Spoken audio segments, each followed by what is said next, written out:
Ohayo Mina, j'espère que vous allez bien. On se retrouve aujourd'hui dans cette nouvelle vidéo pour une nouvelle vidéo review à propos d'un artbook qui est sorti dans les différents magasins il y a un peu plus d'un mois et qui est en directe liaison avec la série Oshinoko qui est actuellement en diffusion sur la plateforme ADN. Cet artbook, il s'intitule Oshinoko Strass X Paillettes. À l'époque, j'avais oublié de faire une vidéo review sur ce dernier parce que j'avais complètement oublié le sujet, mais aujourd'hui les amis, nous allons remédier à ce petit inconvénient et faire la review de cet artbook.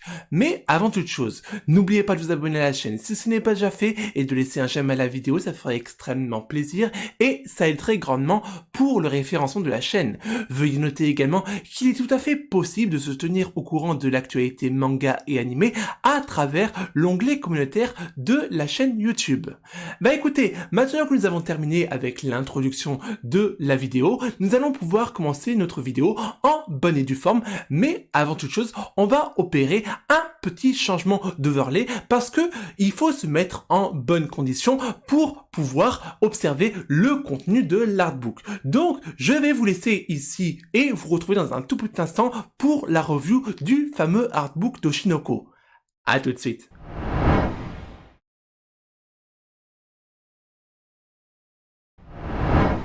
Nous commençons notre review avec la présentation de la couverture de l'artbook d'Oshinoko Strass X Paillettes mettant en avant le personnage de Ai Oshino.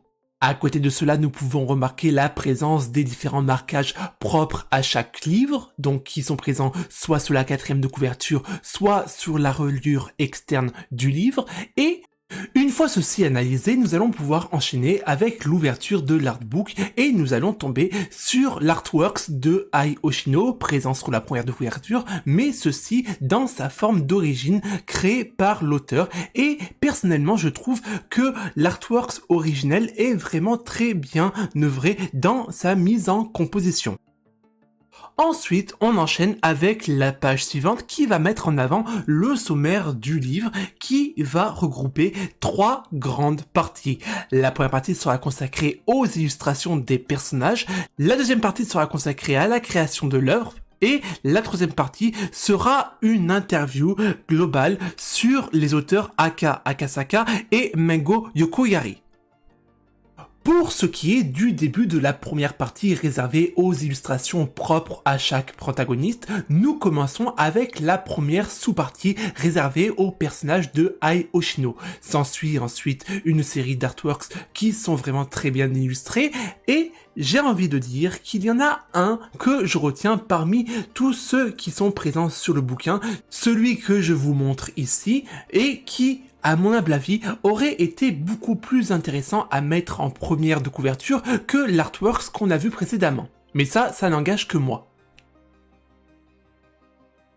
Vient ensuite cet artwork de Ai que je trouve vraiment magnifiquement bien dessiné, surtout au niveau de la colorisation des cheveux de cette dernière, qui est vraiment très bien réalisée.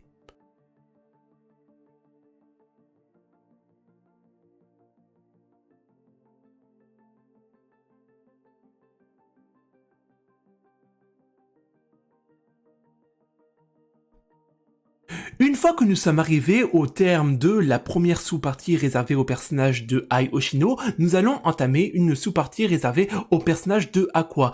Et là, moi, je suis vraiment très mitigé dans la mesure où on a très peu d'artworks sur ce dernier. Donc, en ce qui me concerne, ça n'engendre pas trop d'inconvénients parce que je suis pas ce qu'on peut appeler un grand fan du personnage de Aqua Oshino. Néanmoins, pour ceux et celles qui aiment le personnage, je trouve que le contenu qu'il y a dans l'artbook d'Oshinoko est vraiment très réduit à l'égard du personnage. Vient ensuite la troisième sous-partie liée à la première grosse partie de l'artbook qui met en avant la fille de Ai Oshino qui est Ruby Oshino. Et là les amis, nous avons un petit peu plus de matière en matière d'artworks qui nous permet de voir les coups de crayon de l'auteur et ça fait relativement plaisir. Néanmoins, je suis pas un grand fan non plus du personnage de Ruby Oshino, mais j'ai envie de dire que ce qui m'intéresse est la prochaine prochaine sous-partie. À présent, nous enchaînons avec la quatrième sous-partie liée à la première grande partie qui est réservée au personnage de Kana Harima. Et là, les amis, je ne peux m'empêcher de remercier l'auteur pour la qualité de ses artworks parce que je les trouve de toute beauté. En l'occurrence, la première partie, du coup, l'image de la première partie mettant en avant Kana, je trouve cette image qui est représentée dans la couverture du volume 4 de la série en manga vraiment très très bien travaillée.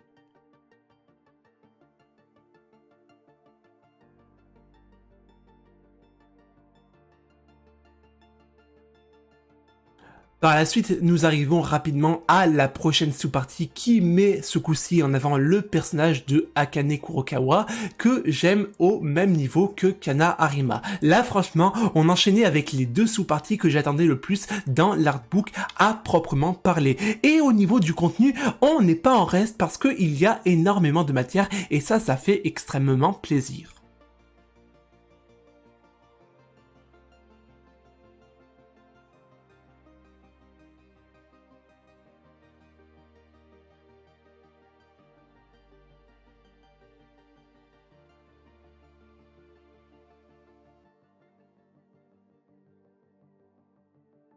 À présent que nous venons de terminer la sous-partie liée à Akane, nous allons enchaîner avec plusieurs autres sous-parties qui vont mettre en avant des illustrations propres aux personnages secondaires de l'histoire. Donc ça commence par Memsho, ensuite on enchaîne avec les auteurs liés au manga Une vie plus douce et au manga Tokyo Blade qui sont présents dans l'œuvre d'Oshinoko, pour ensuite continuer avec le personnage de Minami, Frill, et pour terminer, Miyako.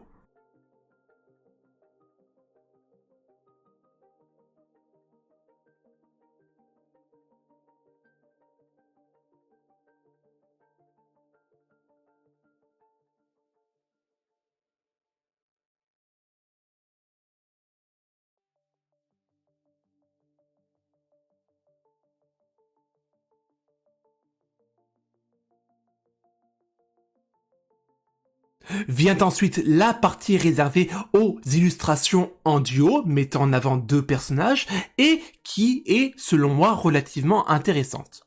Voyez-vous, je porte une attention particulière à l'illustration de Kana et Akane qui est vraiment très intéressante de mon point de vue. Surtout que juste derrière, nous avons leur version en liaison avec la pièce de théâtre Tokyo Blade qui est vraiment très expressif et vraiment très dynamique au niveau de la colorisation. Ensuite, nous enchaînons avec une des dernières sous-parties de la partie illustration qui est réservée au trio. Et là, les amis, on commence naturellement avec la petite famille Oshino, regroupement d'un côté Ai, Ruby et Aqua, qui forment à eux trois une bien belle petite famille.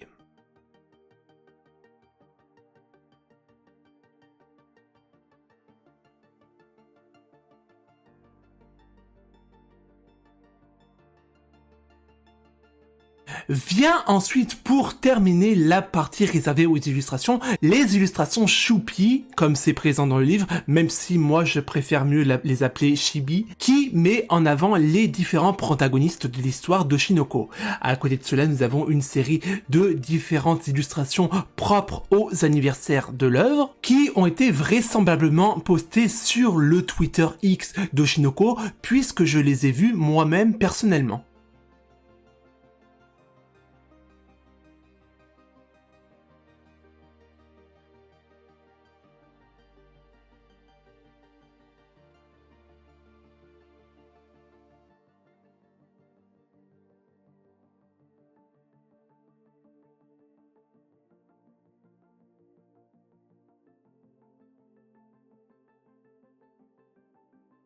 Après, nous arrivons à une autre partie qui est très intéressante, qui vont être une partie réservée aux commentaires de l'illustrateur liés aux artworks. Et ça, je trouve vraiment intéressant d'avoir le point de vue de l'illustrateur pour ce qui est de ses propres dessins. À présent, nous arrivons à la deuxième grande partie de l'artbook qui va être consacrée à tout ce qui est orchestré pour créer le manga Oshinoko. En l'occurrence, la création du storyboard et les croquis liés au manga à proprement parler.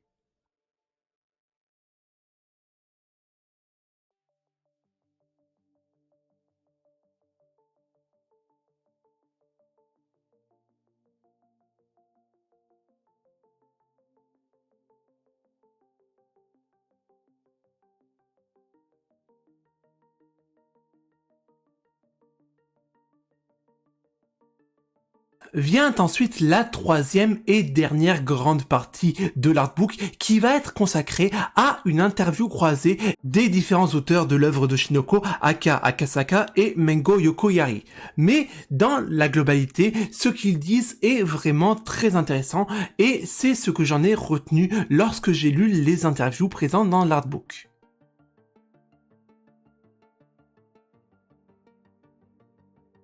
Petit détail à ne pas négliger avant de clôturer la revue de cet artbook Oshinoko Strass X Payet, c'est le prix qui est de 16,95€ et qui est actuellement disponible dans les différents magasins spécialisés.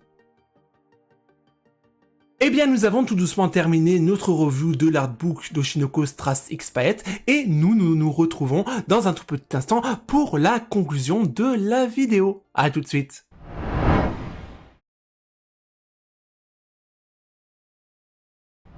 Bon, et ben voilà les amis, nous revoilà de ce côté-ci et nous arrivons tout doucement à la fin de notre vidéo. J'espère que vous aurez passé un agréable moment en ma compagnie. Nous, on est amené à se retrouver au cours d'une prochaine vidéo. D'ici là, portez-vous bien et surtout les amis, n'oubliez pas l'essentiel, Jané!